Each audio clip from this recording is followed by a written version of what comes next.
Welcome to Shooting Straight with Weaponization.com. I'm Frank Miniter, the editor-in-chief of the NRA's America's First Freedom. Today we have the incredible pleasure of again speaking with Charles Cooke. He's a senior writer of National Review. He has the Charles Cooke podcast, and he does a lot for America's First Freedom. In fact, he does our back page, our parting shot, as we call it. But today we want to talk about a feature he did called A Declaration of Independence from Joe Biden. Now, Charlie, this one really grabs the zeitgeist of this political time, this moment we're in right now. As the editor-in-chief of America's First Freedom, of course, I know the stuff you went through in this Declaration of Independence from Joe Biden, but seeing it put together as a list, I realized how much that I'd forgotten. And I found myself getting angry, and so that I can't wait to vote in November even more, going through this list. Curious, as you were writing, and I remember you asked for more time because you wanted to make sure you didn't miss anything. He's done so much opposed to our freedom. What grabbed you as the most egregious? What did you just want to go after first?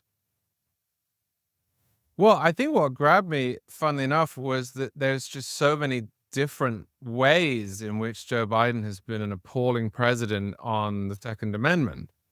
When I started jotting down the various infractions and infringement and subversions of which Biden is guilty, I put them loosely into three categories. The first category is things he's actually done.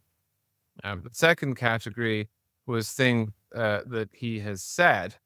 And then the third category was things that he wants to do and would do if he got the chance to do it. And they're really all as bad as each other. I mean, on the first hand, you have what he's done, which is largely executive action. Mostly Congress has not gone along with it. He loses and loses and loses here because he keeps pushing the envelope. Then there's what he says, which is dishonest to a degree that is hard to comprehend until you see it written down. I mean, there is nothing about the landscape of firearm law in the United States about which Joe Biden has not lied or misrepresented. And he does it after he's been corrected. That's the other point. These aren't mistakes that he makes, as we all do. He says this over and over and over and over again. And then the most difficult is what he wants to do, because he is a radical on this question. And I think, obviously, the Declaration of Independence part of it is to some extent tongue-in-cheek. This is a peaceful Declaration of Independence. This is a desire to see Joe Biden out of office, a desire to kick him out of the White House.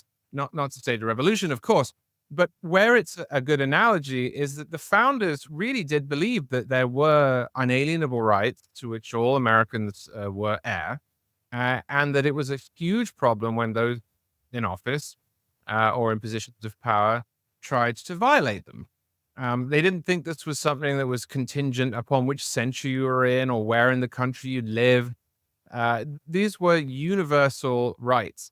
And it is a timely exercise to write down all of the problems with this president in relation to a right that has not changed since 1776 was the Declaration, 1789 was the Constitution, but it's not changed in that time. And when you do, I mean, I actually had to cut some stuff for space. Well, you also didn't go into what and you wouldn't in a declaration like this go into what he says, because when he gets off teleprompter and starts to speak about guns, just in general, without even going into the Second Amendment, he just steps on himself so quickly. I mean, for years he's done this. I remember a Field and Stream interview about 15 years ago or more, where he told the editor of Field and Stream to stop a home invasion, you should go outside your house and shoot your double-barrel shotgun in the air, which is probably illegal depending where you are. It just got him in so much trouble. And then lately with his 9mm stuff, saying not all 9mm should be taken away from us, and on his Kevlar vest on deer and this whole weird thing he likes to go into, he really doesn't understand the basis of this freedom.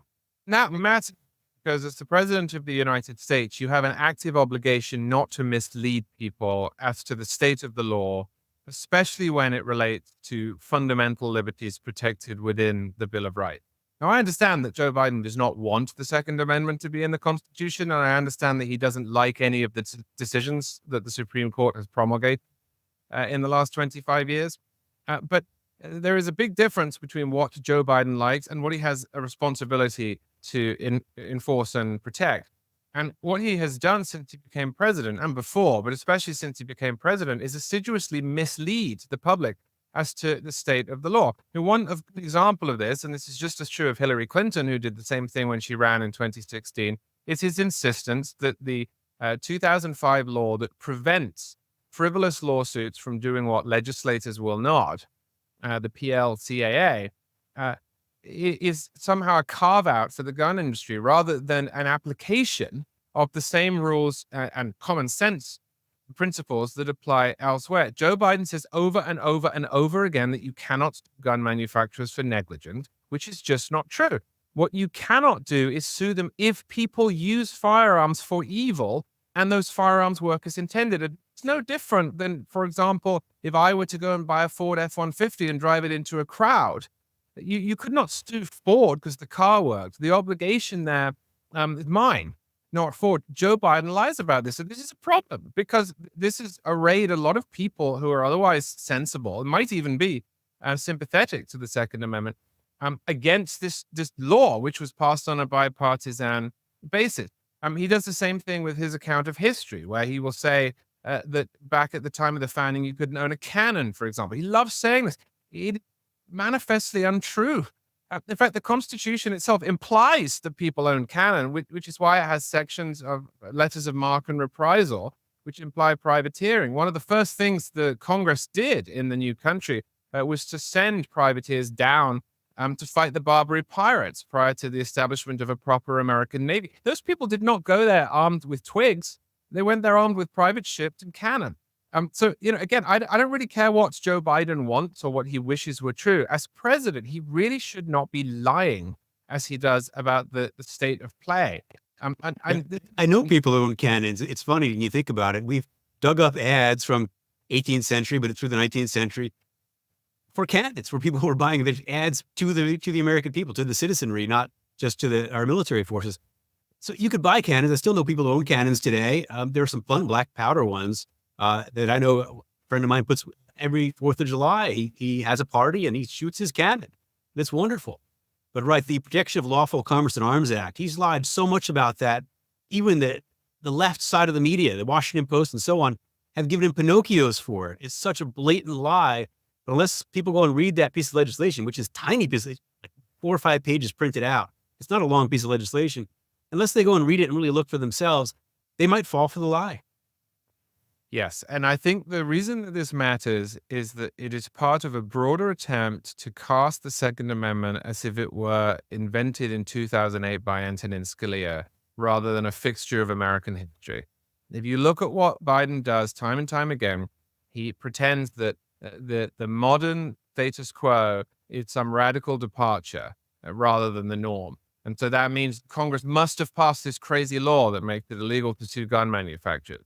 It means that the Supreme Court must have invented the individual right to bear arms in 2008 or 2010 or 2022. It means that you couldn't own firearms in the past, until now. Laughably false. In fact, there's an academic, Michael Bellas-Isles, who got essentially kicked out of polite society for a book he wrote called Arming America, in which he made this case that was exposed to be a lie back in 2000. Biden is doing that. It's not an accident. It's deliberate. It is a clear attempt to cast what has been the norm for all of American history, which is a supermajority of Americans respecting and exercising their right to keep and bear arms, as a modern invention, and thus make it easier to overturn. What drives me crazy is, your Declaration of Independence from Joe Biden, and looking at the whole issue, is that he goes after law-abiding people, the vast majority of gun owners in this country, well over 100 million people. He goes after those people and accuses them as if they are responsible for a crime, for murder, for all of these things. And meanwhile, the woke prosecutors, the George Soros-funded DAs in these places are not putting these people in jail, are not going after the real bad guys. The resources are so misallocated, then we're not solving the problem. We're not locking up the bad guys who are causing the crimes. Instead, we're going after the good guys, the good citizenry, and their freedom. And he seems to get away with that, though, with a certain part of the media. Well, I think that's a great point. This isn't just about how annoying it is when people who had nothing to do with a given crime are blamed for it. It's actually an abdication of responsibility. I mean, the vast majority of law enforcement in this country is and should be at the local level. But increasingly, the federal government has got involved in this, and Joe Biden certainly has strong opinions about it. And he is misusing his position by blaming the people who didn't do the problems that he's discussing. And that's actually very sad. Aside from being irritating, that's actually very sad because it means there are people out there who will continue to get away uh, with evil deeds because they're looking in the wrong place. Think of the many victims now who don't have to be victims if good policies were just put in place.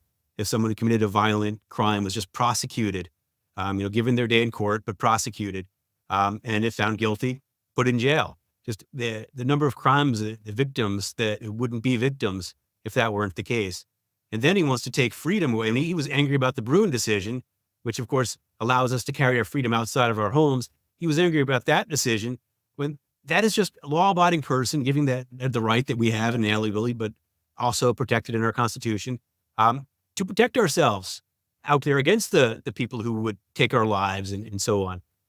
But again, he's turned against the American people and our freedom on that basic issue. So yeah, Declaration of Independence from Joe Biden, to me, is just very apt. Yeah, I mean, it's sometimes good to sit down as well and go issue by issue. I mean, I don't think politics in recent years has been substantive as I would like it to have been. So this was actually a really good opportunity just to sit down and look across the board in depth at how one person has treated one question. Um, and I just think that this president not a serious person, and I think that's what comes out of this. He doesn't engage with these questions seriously. This really manifests in a couple of ways. First, as we've said, his dishonesty, the fact that he doesn't argue about this on the basis of agreed facts. He spends his time either mocking those who he disagrees with or promulgating lies.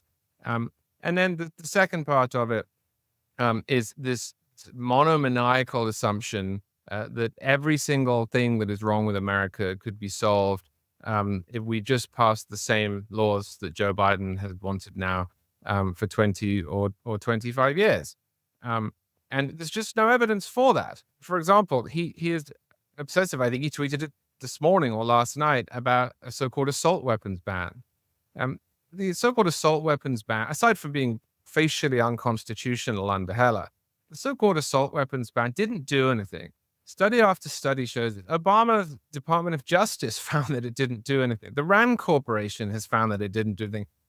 Studies by Oxford University have showed that it didn't do anything. And that's another example of the abdication of responsibility that we were just talking about.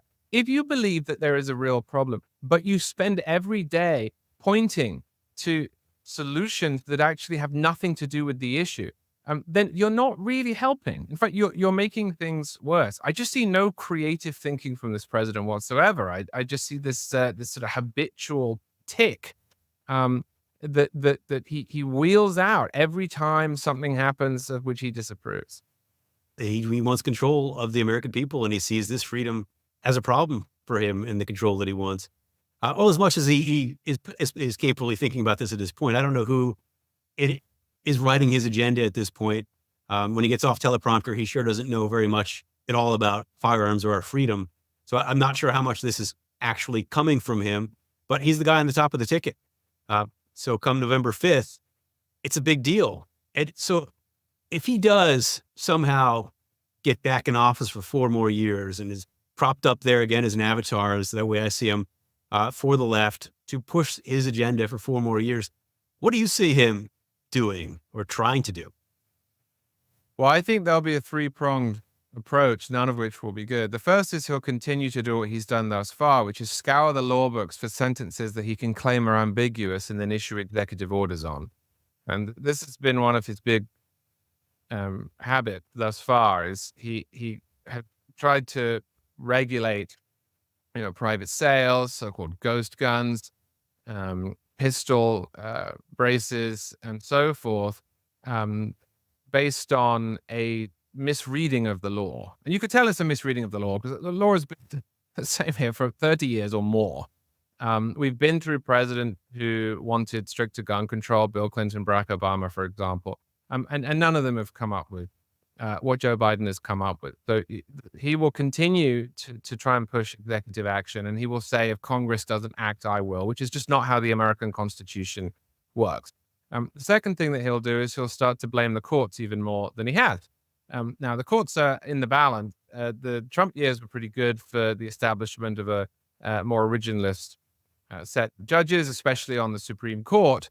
And that's been really positive because despite the Heller decision and the McDonald decision from 2008 and 2010, there were still a lot of judges in the United States who simply refused to enforce the Second Amendment as it was written and as it had been interpreted.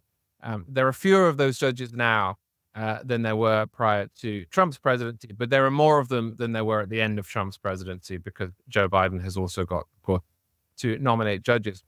So I suspect that Biden will try to appoint more judges who will ignore the Second Amendment, and then he will go after, especially at the Supreme Court level, those who, as in Bruin, continue to uphold the Second Amendment. I mean, he has not disavowed court packing. His party is increasingly enthusiastic about court packing. I think it would be a hard sell, but it would be a monumental constitutional disaster for this country, and particularly for the Bill of Rights.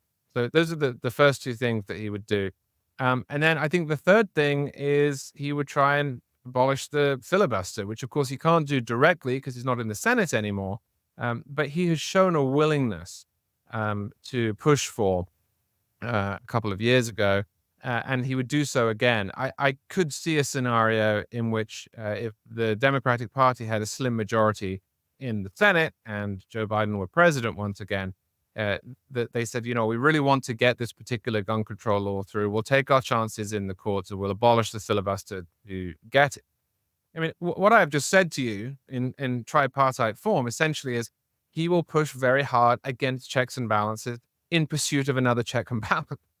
What's so alarming about that? The Second Amendment is a check and balance. That's why it exists.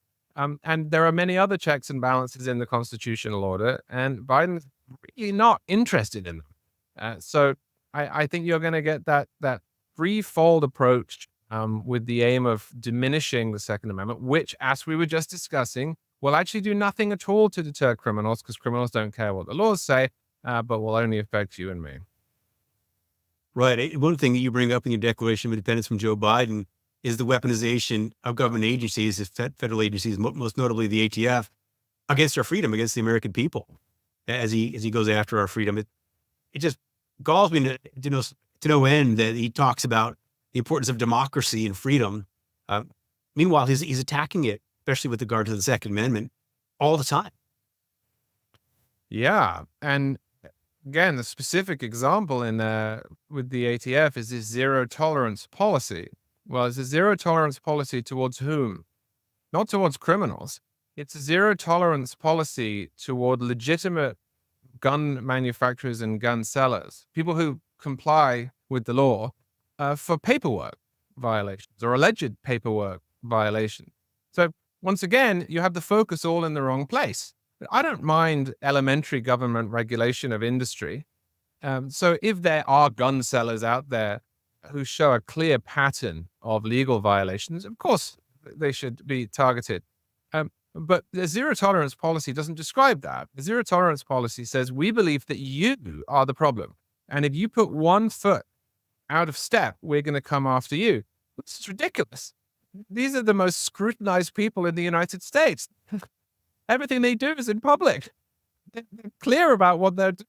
Those aren't the people you need to go after. It's not as if he's put out an order saying he'll have a zero tolerance policy towards straw purchase or a zero tolerance policy toward gun trafficking in criminal context. No, the ATF has decided to go after the low-hanging fruit, the people who have lawyers and addresses and will respond to subpoenas. It's just silly. This is just ridiculous misallocation of resources. And it's telling too, because it shows that he really does believe that the problem we have in America is with the people who are above board and honest about what they're doing and not a small group of criminals. It is a small group who cause most of the crime. It's also counterproductive. When I talk to gun dealers, they cherish the relationship they have with their local ATF agent. If they run into a problem, it's the law to do it, but they run into a problem, as a person, they deny that person. But if they're seeing something happen over and over again, they're calling the ATF agent, bringing them in and helping them and working with them. This has strained that relationship, and that's just incredibly unfortunate. So I hope people will go to a1f.com and read your feature, A Declaration of Independence from Joe Biden.